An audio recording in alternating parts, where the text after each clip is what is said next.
Good day, everyone. Today I will be reporting the substance of Republic Act number 9155, new organization, structure of the Department of Education and its field offices, and the substance of Republic Act number 7877. What is the substance of Republic Act number 9155?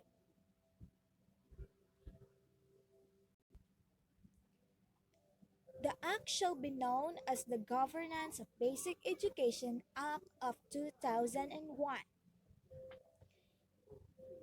It is declared that the policy of the state to protect and promote the right of all citizens to quality basic education and to make such education accessible by providing all Filipino children a free and compulsory education in the elementary level and free education in the high school level. Such education shall also include alternative learning system for out-of-school youth and adult learners. It shall be the goal of basic education to provide them with the skills, knowledge, and values they need to become caring, self-reliant, productive, and patriotic citizens. The school shall be the heart of all the formal education system. It is where children learn. School shall have a single aim of providing the best possible basic education for all learners. The purpose and objective of this act are to provide the framework for the governance of basic education, which shall set the general directions for educational policies and standard and stability, authority, accountability, and responsibility for achieving higher learning outcomes. Define the rules and responsibility of and provide resources to the field offices which shall implement educational programs, projects, and services in communities these serve. To make school and learning centers the most important vehicles for the teaching and learning of national values and for developing in the Filipino learners love of country and pride in its rich heritage. To ensure the school and learning centers receive the kind of focuses attention they deserve and that educational programs, projects, and services take into account the interests of all members of the community. To enable the school and learning centers receive the kind of focuses attention they deserve, and that educational programs, projects, and services take into account the interests of all members of the community. To encourage local initiatives for the important improvements of schools and learning centers and to provide the means by which these improvements may be achieved and sustained. And the last is to establish schools and learning centers as facilities where school children are able to learn a range of core competencies prescribed for elementary and high school education programs or where the out-of-school youth and adult learners are provided alternative learning programs and receive accreditation for at least the equivalent of high school education. For purpose of this act, the terms of phrases used shall mean or be understood as follow. Alternative learning system, basic education, cluster of school, formal education, information education, integrated schools. The alternative learning system is a parallel learning system to provide a variable alternative passes both the non-formal and informal success of knowledge and skills. The basic education is the education intended to meet basic learning needs which lay the foundation on which subsequent learning can be based. It encompasses early childhood, elementary and high school education, as well as alternative learning system for out-of-school youth and adult learners, and includes education for those with special needs, or the cluster of schools is a group of schools which are geographically contiguous and brought together to improve the learning outcomes. The formal education is the systematic and deliberated process of hierarchically structured and sequential learning corresponding to the general concept of elementary and secondary level of schooling. At the end of each level, the learner needs a certification in order to enter or advance to the next level. Next is the information education is a lifelong process of learning by which every person acquires and accumulates knowledge, skills, attitude, and insights from daily experience at home, at work, at play, and from life itself. Integrated schools is that offers a complete basic education in one school site and has unified instructional programs. Next is the learner is any individual seeking basic literacy skills and functional life skills or support services for the improvement of the quality of his or her life.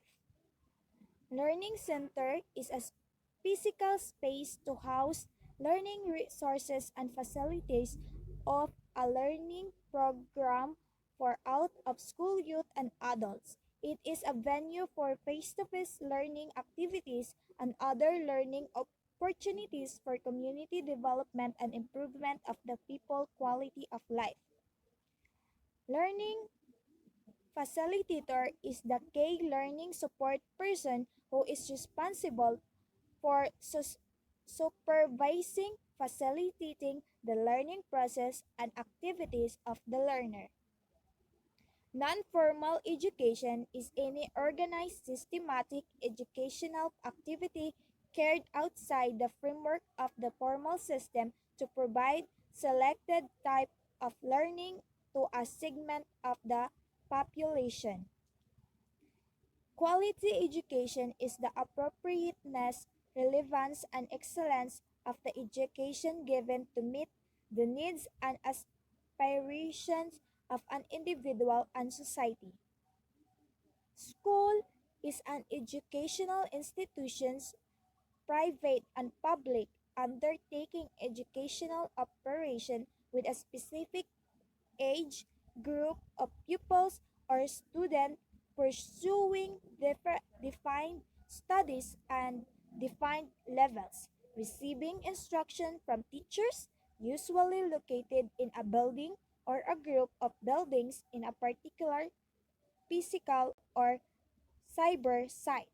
And school head is a person responsible for the administrative and instructional supervision of the school or cluster of school. Chapter 1, Governance of Basic Education, Principles of Shared Governance. Shared governance.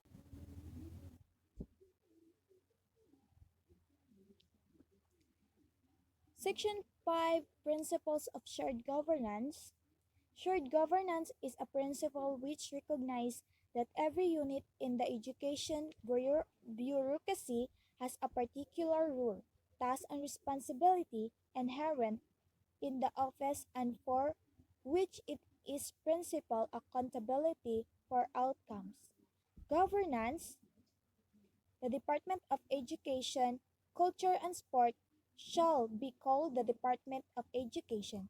It shall be visited with authority, accountability, and responsibility for ensure access to promoting equity in and in the quality of basic education, art, culture, and sports shall be as provided for in Section 8 and 9. Section 7. Power, duties, and function. The Secretary of the Department of Education shall exercise overall authority and supervision over the operations of the department. National level. In addition to his or her powers under existing laws, and Secretary of Education shall have authority, accountability, and responsibility for the following. 1. Formulating national educational policies. 2. Formulating a national basic education plan. 3. Promulgating national educational standards. 4. Monitoring, assessing national learning outcomes. 5. Undertaking national educational research and studies. 6.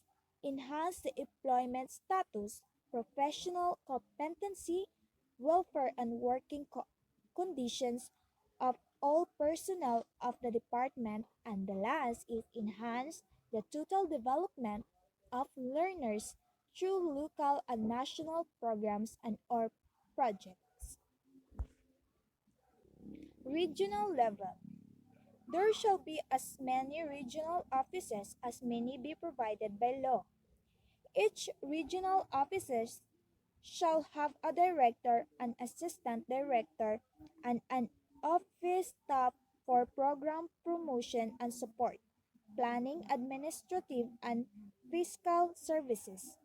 Consistent with the national educational policies, plan, and standards, the regional director shall have authority, accountability, and responsibility for the following. 1. Define a regional educational policies framework which reflect the values, needs, expectation of the community served. 2. Developing a regional basic educational plan. 3. Developing regional educational standard with view towards benchmarking for international competitiveness. 4. Monitoring, evaluating, and assessing regional learning outcomes. And 5. Undertaking research projects and developing and managing region-wide projects which may be funded through official department assistance and or other funding agency. New organization structure of the Department of Education and its field offices. This is the rationale of the organizational structure. The, the rationalized organizational structure and staffing patterns were a result of the throughout study of the DepEd Change Management Team, or CMT, on the current structures, functions, and staffing complement of the DepEd offices, the long-term education reforms requirements of the learners and the changing environment, and the national government policies. The approved organizational structures are consistent with the provision of Republic Act 9155 in applying the principles of disintegration and shared governance of ensure accountability and relevance to the context, the development need to the learner and stakeholders of the various organizational levels. In developing the organizational structure, the DepEd or CMT also identified the themes of organizational strands common to all levels of the department. These organizational strands reflect the similarity of functions and objective of office and units. The organization strands are Office of the Secretary. The Office of Secretary provides overall leadership and declarations at the national level. Attached and support agencies of DepEd are included under the OEC or OSIC. Curriculum and instruction. Its strand ensures that the organization focuses on the delivery of the relevant, responsive, and effective basic education curriculum around which all other strands and offices provide support. Then, the strategic management. This strand enables the organization to focus on long-term directions and interface with the internal and external environment and stakeholders. The last is the governance and operation.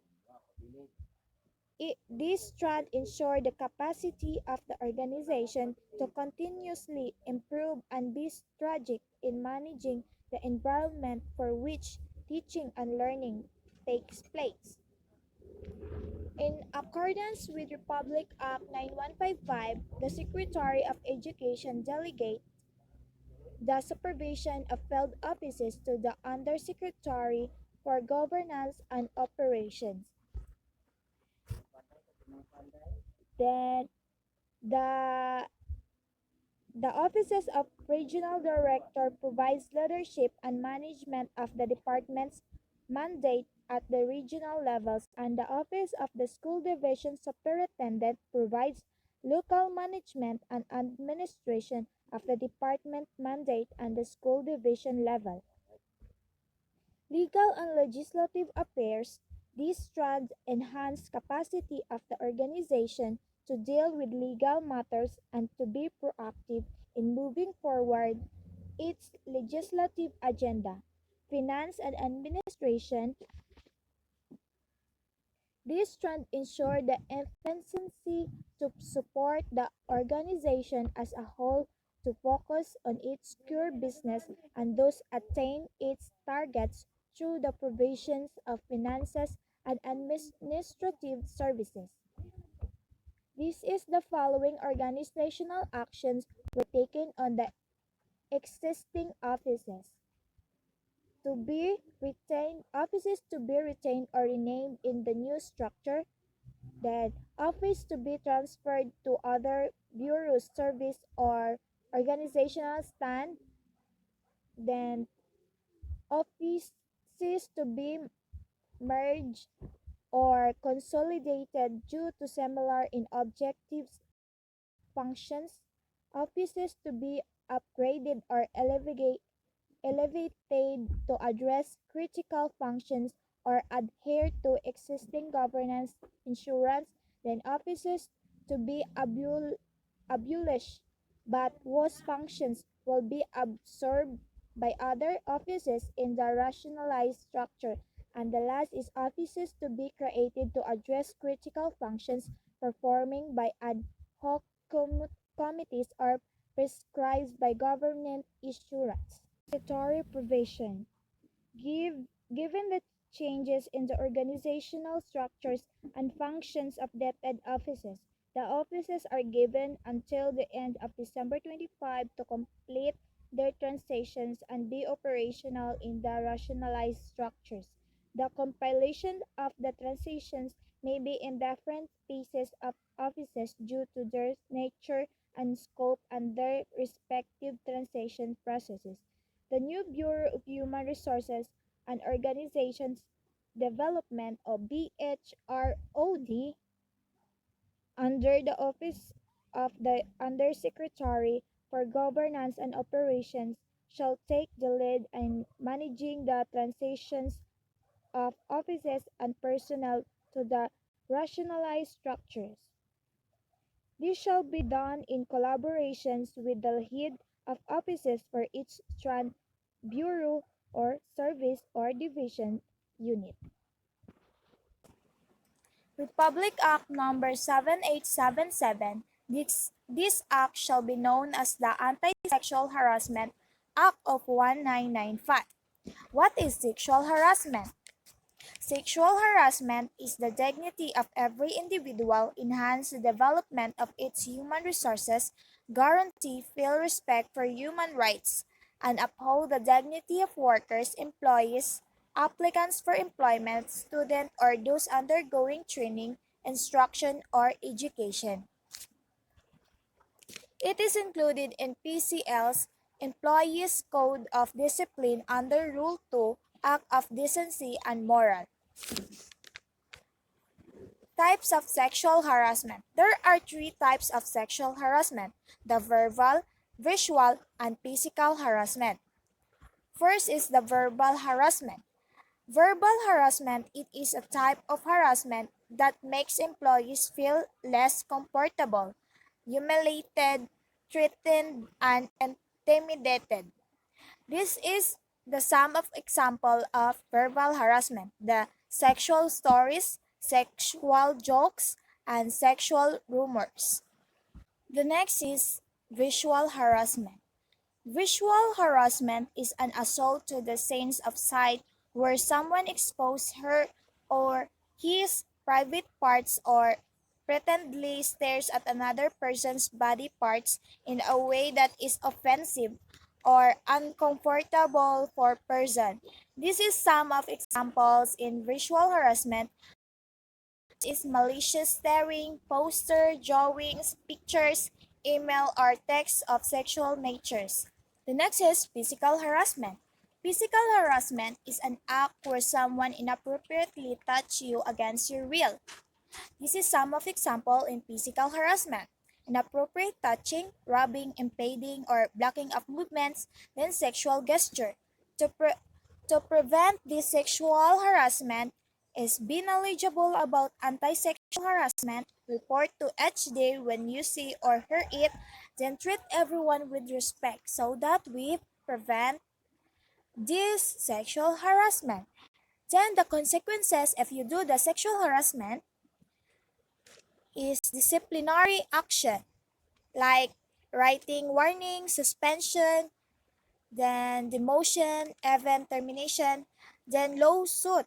Lawsuit is a case in a court of law involving a claim, complaint, or etc. And that's all my report. Thank you. I am F. Partusa, BS Ed2 Social Studies.